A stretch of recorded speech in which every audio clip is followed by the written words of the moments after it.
In the weeks and months after her husband's death, the Queen's grief was so intense, she feared she might go mad. The Queen ran about, clutching her head and saying to her ministers on the rare occasions they came to see her, "I'm out of my mind, I'm losing it." Her behaviour set alarm bells ringing, triggering memories of her mad grandfather, King George.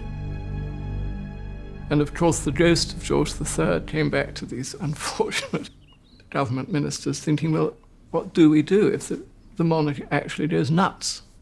Which it seemed as though she was. She was so unhappy. Nowadays, someone suffering such an extreme manifestation of grief would immediately be given bereavement counselling. Oh, she'd have been on Prozac, any number of drugs. It must have been very distressing for the children to see their mother go to pieces like that when they just lost their father.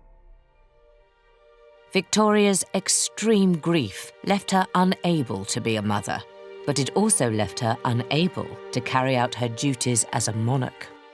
Albert's death leaves Victoria completely distraught.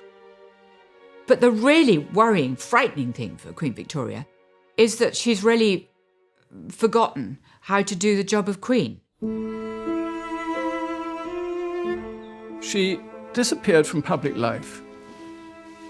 She never liked all the state stuff and the putting on crowns and ermine robes and things, even when she was a happily married woman with Prince Albert.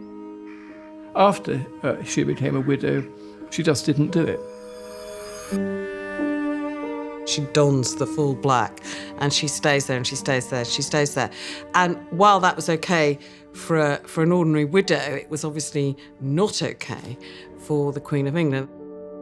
On the rare occasions she did perform public duties, she was full of self-pity.